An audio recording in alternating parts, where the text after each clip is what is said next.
how do you now apply it in a way that gets you the real results that you want? And we think that you're very wise in recognizing that the first order of business is to be done with the doubt.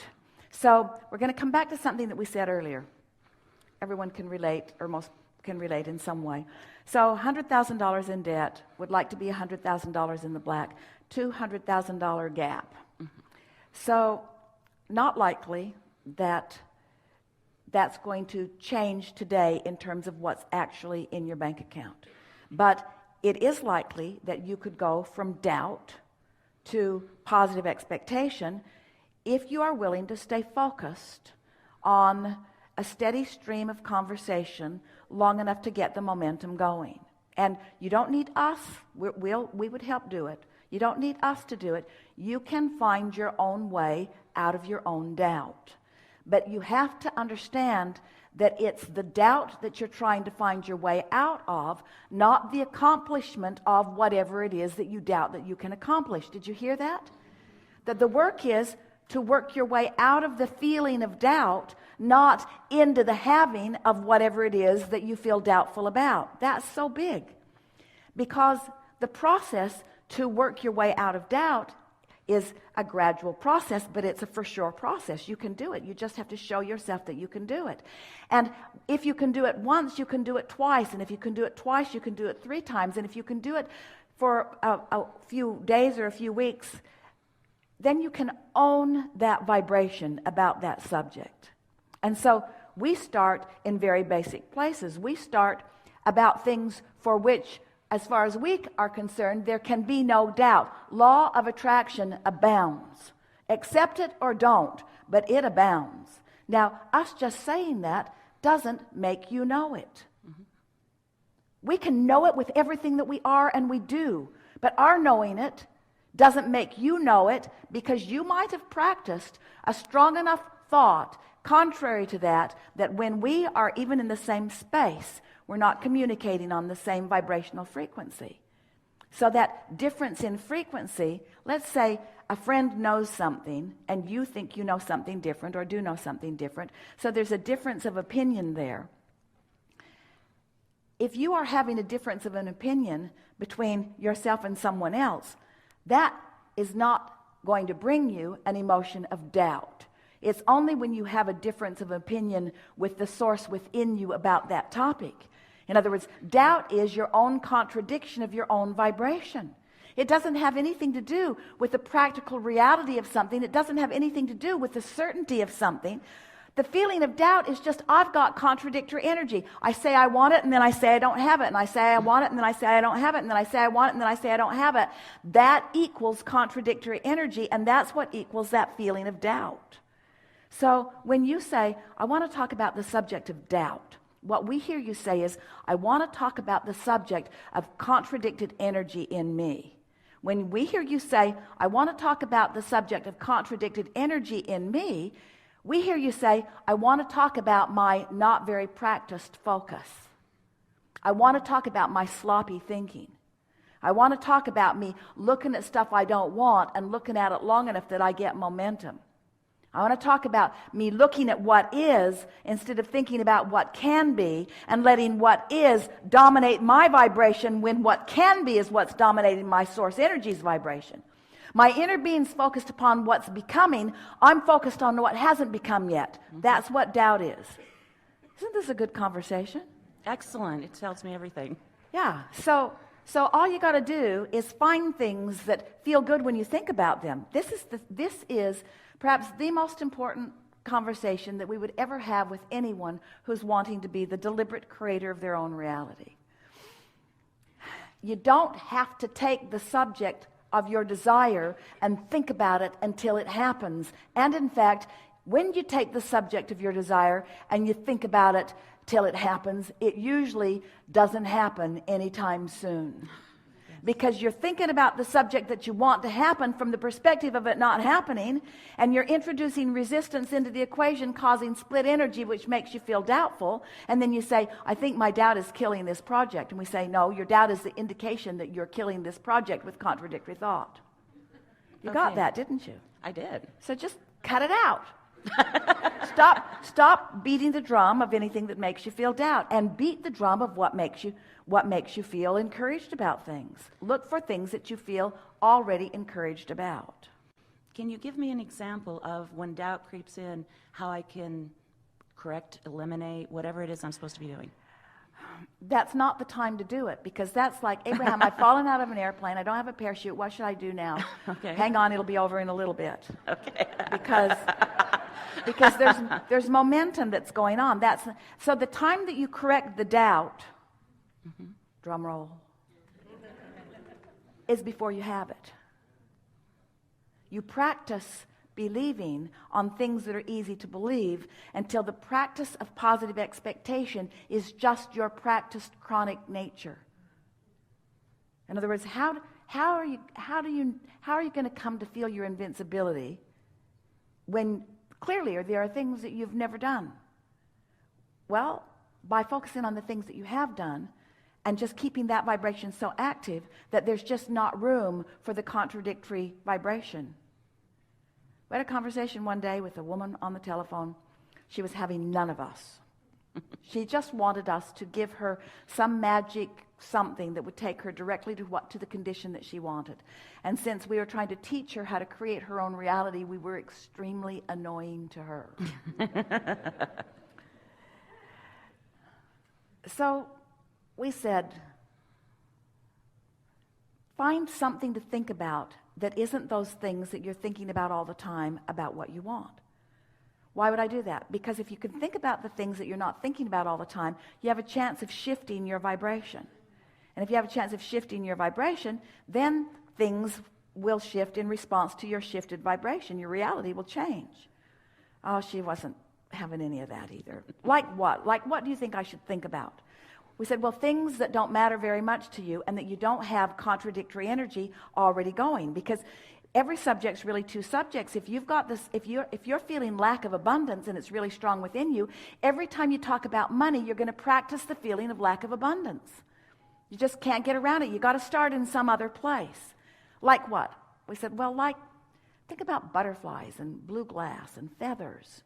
And she literally went in the phone. It was a telephone conversation. What possible good could that do if I think about things that are meaningless to me? We said, well, it would cause you to practice a resistance-free vibration. So she hung up. She wasn't having any of it. Jerry had not heard the conversation because he was not in the room. They were in San Diego. They were going to La Jolla for lunch. And as they got to La Jolla, Esther felt a very strong impulse to go into a shop. Now, that in and of itself is not odd at all. But the degree to which she felt the impulse was strong, and Jerry couldn't hold her back from it, which he was usually pretty good at. And so she just bolted in. He followed her in. She made her way all the way to a back wall in this shop that went in. And once she got in there, there was a display wall, ceiling to floor, blue glass. Well, Esther didn't think about it. She didn't make the association between the thought that we had presented and what she was seeing. And they weren't looking for blue glass. They weren't interested in blue glass. They found the amount of blue glass noticeable, shockingly noticeable, commented on it, and then made their way out. They were on their way to George's in La Jolla for lunch. So they went down and had lunch and came out, and then they walked down to the cove, to the ocean. And as they were walking across this grassy park, they were surrounded by a flurry of butterflies that was so intense that they had to stop talking in order to not eat them. Intense butterfly invasion. And they were laughing and sort of waving them away from their nose and eyes, and still Esther didn't realize what was happening. And then a little boy come running across the field and had something for Esther. He was clearly coming directly to Esther, holding up a feather for her that he had found on the ground. And when Esther took the feather, she realized that the blue glass and the butterflies and the feather had all been something that we had all focused on together in a non-resisted state. And that the universe said, since this is active in your vibration right now, and since there is nothing contradicting this active vibration right now, then this will be a very easy thing for you to realize in your experience. So their movement through time and space was influenced, the timing of where they went and when they went there, the conversations that they were having with one another, the unfolding of their day caused them to rendezvous in less than 2 hours with all of these things, because that's how law of attraction works. When something's active in your vibration, all unseen and seen forces are moving toward the fulfillment of that in your experience, unless you have doubt. And it's not the doubt that we're talking about. The doubt's just the indication of the contradictory vibration, which is only you beating the drum of a subject in contradiction to what you really want. Do you get this? Yes. In other words, you get to create your vibrational atmosphere, and you get to make it as detailed as you want. You get to add the momentum to the things that you want. And this time-space reality, if this time-space reality has inspired within you the desire for something, it is our absolute promise to you that it can deliver the goods in fuller fashion than you have even had the ability to imagine in its fullness, because you haven't imagined it in its fullness, you imagined it in its incrementalness. Increment by increment, you put pieces of it into the vortex. And the universe has brought, by law of attraction, all of these things together. We are co-creating together, you see. Just understand your very important role, and most important, understand your most important work, which is that worthiness factor. So how does worthiness fit in with doubt? Well, worthiness is the emotion that you feel when you're not contradicting your own desire, and doubt is the emotion that you feel when you are contradicting your own desire. And why right now might you be contradicting your own desire? Because you've been practicing contradictory thoughts and they never felt good. Then why am I doing it now? Because you got used to not feeling good.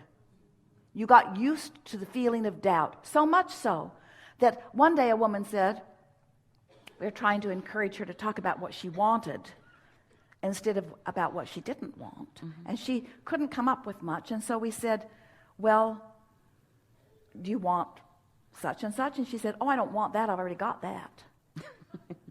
Well, what about such and such? Well, I don't want that either. I've already got that. She actually thought that desire or wanting means that feeling of not having it, that yearning feeling, that if the yearning feeling isn't present, then I don't really want it. And if the contented feeling is present, then the universe isn't going to give me more because I'm already contented. Mm-hmm. And that isn't the way that it is. Are you getting this? Mm-hmm. So you just have to talk yourself out of doubt. So how do you talk yourself out of doubt? Well, you can't. Well, Abraham, you lost your mind. You just said... Talk yourself out of doubt. How do I talk myself out of doubt? You can't. You have to talk yourself into believing, because there's no exclusion in this universe. You can't make something go away. You can only make something else be present. And so when you tune your tuner, you're tuning into frequencies. And it's fair to say, while you're tuning into this frequency, you are tuning out of that frequency. But it is our promise to you that if you were to focus on tuning out of that frequency, you would tune into that frequency that you're trying to tune out of. Are you following us? Mm-hmm. You want to focus on what you want. You want to think about what you want. You want to start slow where it's easy. And if you have to think about butterflies and blue glass and feathers until you can show yourself, Esther and friends, they've had so much fun. They make lists of things that they don't care about, and then they watch how many of them the universe will bring to them today. Long list. Let's go find how much the universe can bring us that we don't care about. Oh, we cared about it enough to write it down. We just didn't care about it enough to worry about it. We just didn't care about it enough to doubt it. And we want everything that you care about to get into that category pretty quick. I don't doubt anything for myself, because I know that I'm the creator of my own reality, and I know that I'm an extension of source energy, and I know that I was worthy in ways that I can't even find ways to describe. I know the goodness of my being. That's why I'm here. That's why I was given this opportunity. That's why I have this body. It's why I created all of this. I'm the creator of my own experience and have guidance that will help me to remember the trajectory that I'm on, you see.